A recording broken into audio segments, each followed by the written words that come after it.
जनमित्र ने 2 दिन पहले एक खबर चलाई थी कि काजीपुर के मुखिया के द्वारा एक इंदिरा आवास की जो लाभार्थी महिला है उनसे घूस मांगा जा रहा था। इसका ऑडियो वायरल हुआ था। ऑडियो वायरल के बाद हमने उस मुखिया से बात करी तो मुखिया ने साफ इनकार किया कि इसमें हमारा आवाज नहीं है और इसमें हम शामिल नहीं है। उस मामले को लेकर हम सीधे उस गांव में पहुंचे जहां पे हमने पीड़िता से बात की। महिला ने ये कहा कि हाँ, हमारी ही आवाज थी, लेकिन ऑडियो वायरल होने के बाद मुखिया जी हमारे घर आते हैं, हमसे जबरदस्ती एक जगह साइन कराते हैं और जिस पर लिखा हुआ था कि वो जो ऑडियो वायरल हो रहा है उसमें मैं नहीं हूँ। वो वीडियो के लिए साइन हुआ है कि वीडियो अफवाह फैलाया गया है, आप बस इस पे साइन कर दीजिए कि अफवाह गलत है। जबकि सच्चाई यह है कि मुखिया ने हम ही से घूस मांगा था और मेरे से ही बात हुई थी। हम सक्षम नहीं है, हम घूस नहीं दे सकते हैं। लेकिन ऑडियो वायरल होने के बाद इस मामले का जांच प्रखंड विकास पदाधिकारी को दिया गया ताकि उस मामले का जांच कर सके।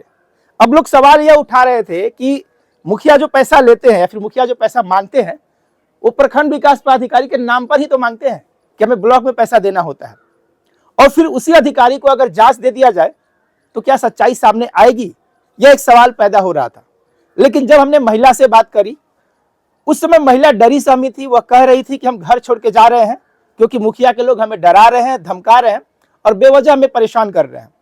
इसके बाद वह महिला कुछ लोगों के साथ बक्सर के जिलाधिकारी के पास पहुंचती है, जिलाधिकारी से अपनी पीड़ा सुनाती है, उनको एक आवेदन देती है और इन खबरों के चलने के बाद, आवेदन देने के बाद जिलाधिकारी ने एक्शन लिया है कि पहले जो जांच ब्लॉक लेवल के अधिकारी यानी बीडीओ को दिया गया था, अब इस जांच को डीआरडीए के डायरेक्टर को दिया गया है। मतलब 2 स्तर से जांच होगा, एक बीडीओ अपने स्तर से जांच करेंगे और एक जिला स्तर के जो डीआरडीए के अधिकारी हैं डायरेक्टर, अब वो भी जांच करेंगे। ये एक उषा रानी जी हैं जो काजीपुर पंचायत की निवासी हैं, ये मिलने के लिए आई हैं। इन्होंने एक प्रतिवेदन मुझे समर्पित किया है। उसके आलोक में डायरेक्टर डीआरडीए और बीडीओ सिमरी को जांच प्रतिवेदन अतिशीघ्र समर्पित करने हेतु निर्देशित किया गया है। जो जांच प्रतिवेदन आएगा उसका जो फलाफल होगा उसके आगे हम लोग कार्रवाई करेंगे। सर, पीड़ित परिवार काफी डरा हुआ कर रहा है, गांव छोड़कर डर से चले जाएंगे। नहीं, ऐसी कोई बात नहीं है। अभी भी बात उनसे की है, मतलब इस तरह की कोई डरने वाली बात नहीं है। मैंने जैसे बताया जांच इसकी करवाई जा रही है। जो जांच प्रतिवेदन का फलाफल आएगा उसके आलोक में हम लोग आगे कार्रवाई करेंगे।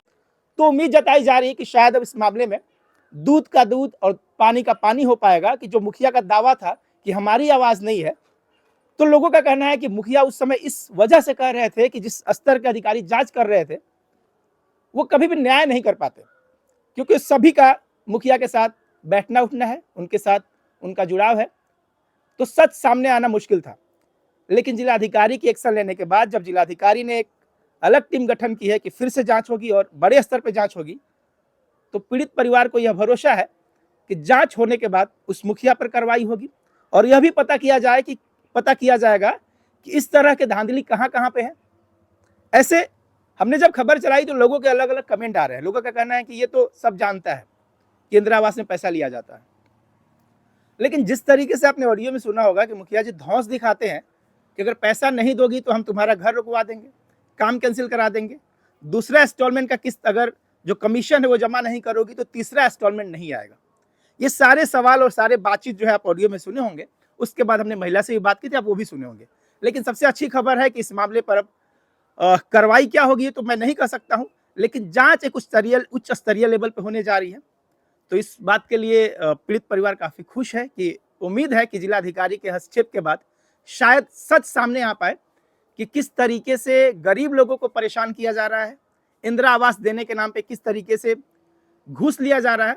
और ये घुसखोरी का खेल सिर्फ इंदिरा आवास में नहीं है, कई स्तर पे हम लोग लगातार मुहिम भी चला रहे हैं और दिखा भी रहे हैं कि अलग अलग जगहों पे किस तरीके से पुलिस के द्वारा वसूली हो रही है, बड़े बड़े अधिकारियों के द्वारा वसूली हो रही है।